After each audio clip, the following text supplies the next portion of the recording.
ಅಕ್ಷಯ್ ಎಲ್ಲ ಕವರ್ ಆಗ್ತಾರಾ? Actually long ಇದೆ ಹಿಂಗೆ ವರ್ಟಿಕಲ್ ಇಲ್ಲ ಬರಲ್ಲ. ಬರಲ್ವಾ?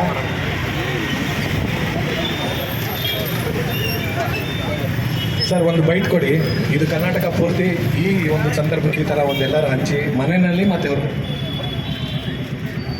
ಎಲ್ಲ ಕನ್ನಡ ಮನಸ್ಸುಗಳೇ, ಈ ಮೇ 28 ಪ್ರತಿ ವರ್ಷ ಮೇ 28 ಕನ್ನಡ ರಾಜ್ಯ ಸಾಮ್ರಾಜ್ಯಾಭಿಷೇಕ ದಿನ. 1680 ವರ್ಷಗಳ ಹಿಂದೆ ನಮ್ಮ ಕದಂಬರ ದೊರೆ ಮಯೂರ ವರ್ಮ ಇವತ್ತು ಕನ್ನಡ ಸಾಮ್ರಾಜ್ಯವನ್ನು ಹುಟ್ಟು ಹಾಕಿದಂಥ ದಿನ. ಪ್ರತಿ ವರ್ಷ ನೀವು ಈ ದಿನ ಪಾನಕ ಮಜ್ಜಿಗೆ ಹಂಚಿ ಸಿಹಿ ಹಂಚಿ ಮನೆ ಮುಂದೆ ಕನ್ನಡದ ರಂಗೋಲಿಯನ್ನು ಬಿಡಿ. ಕನ್ನಡಿಗರಲ್ಲಿ ಜಾಗೃತಿಯನ್ನು ಮೂಡಿಸಿ. ಕನ್ನಡಿಗರ ಎಲ್ಲ ಮನಸ್ಸು ಗೊತ್ತು ನನಗೆ, ಇಡೀ ಮುಕ್ಕೋಟಿ ಕನ್ನಡಿಗರ ಜೊತೆ ಇದ್ದಾರೆ ಅಂತ ಗೊತ್ತು.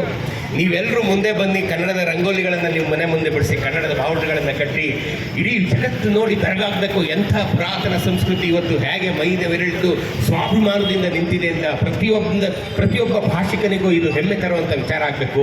ಕನ್ನಡಿಗ ತಾನು ಈ ದೇಶದ ಯಜಮಾನ ಅನ್ನೋದು ಮತ್ತೆ ಮತ್ತೆ ನಾವು ಸಾಬೀತುಪಡಿಸ್ತಾ ಇರಬೇಕು. ಇದನ್ನು ಪ್ರತಿ ವರ್ಷ ನೀವು ಆಚರಣೆ ಮಾಡಬೇಕು. ಪ್ರತಿ ವರ್ಷ ನೀವು 16 ಜನಕ್ಕೆ ಇದನ್ನು ಜಾಗೃತಿಗೊಳಿಸಬೇಕು ಅಂತ ನಾನು ಈ ಮೂಲಕ ನಿಮ್ಮಲ್ಲಿ ಕೇಳ್ಕೊತೀನಿ. ಎಲ್ರಿಗೂ ಕನ್ನಡದ ತಾಯಿ ಚಾಮುಂಡೇಶ್ವರಿ ಒಳ್ಳೇದು ಮಾಡಲಿ. ಕನ್ನಡ ತಾಯಿ ಭುವನೇಶ್ವರಿ ಎಲ್ಲರಿಗೂ ಆಶೀರ್ವಾದ ಮಾಡಲಿ. ಜೈ ಕರ್ನಾಟಕ ಮಾತೆ, ಜೈ ಭುವನೇಶ್ವರಿ. ಧನ್ಯವಾದಗಳು ಸರ್.